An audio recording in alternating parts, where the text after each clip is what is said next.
So, when we see that reframing is so useful, we can repair a lot of negative things.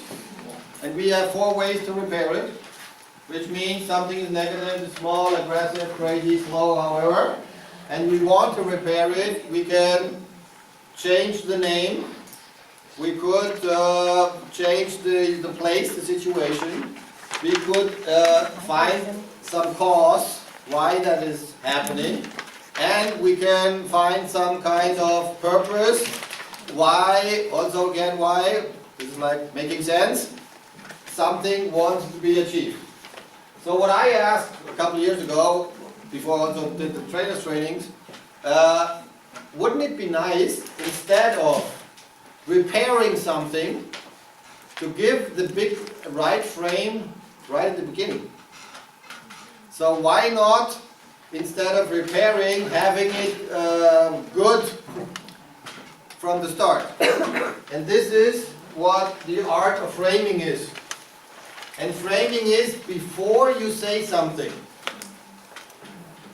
You create the frame that people don't make any sense, which they like in their brain because it's hardwired to make sense. I could say, breathe in, hold your breath, count to 5, and breathe out. So if I say this, you would say, why? Huh? Why? So then the question is, if I don't know why I should do this, and I don't do it, or you think, what could be the reason? Huh? Is it breathe in? So I can give you some reasons. So it could be breathe in, okay, you need air. Huh?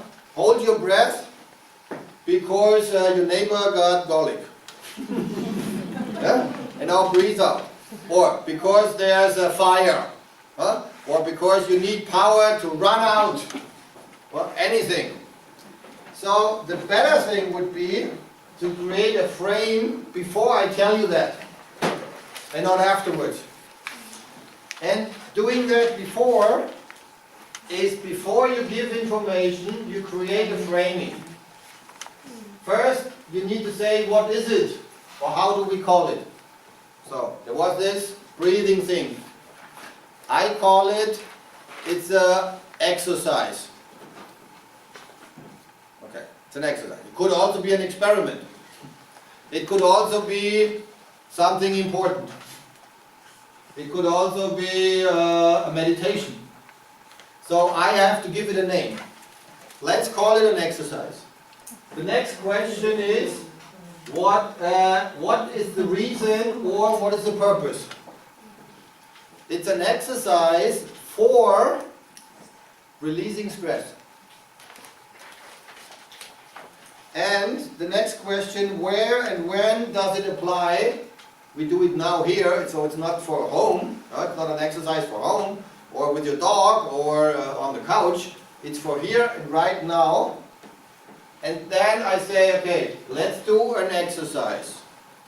for releasing stress right now. Breathe in, hold your breath, and count to 5 and breathe out slowly. And in fact, this is a medical proven exercise, very slow breathing out, which actually reduces stress, puts down your pulse, and helps you to bring down your cortisol levels, which are the stress hormones. And people who do yoga know that. They are the breathing exercises. Slowly breathing out helps to reduce stress. So breathe in normally, hold your breath a little bit, and breathe out very slowly. The slower the better, your stress level goes down. If I don't tell you that, you think, why is that? Huh? Did my neighbor fart? What happened? Yeah, did I? What is wrong? Should I do it at home? Do I smell? What's the reason for that? And this is when there's no framing, there is misunderstanding. So framing reduces the freedom of interpretation and the creation of making sense. Because the brain always needs to make sense, and you want to have it not arbitrarily, so any sense. You want to have a special sense. So you want to reduce the freedom of interpretation and the creation of making sense. So it helps to avoid misunderstanding, and it helps to avoid misinterpretation. And also it helps create a closer connection between the intended message, what you want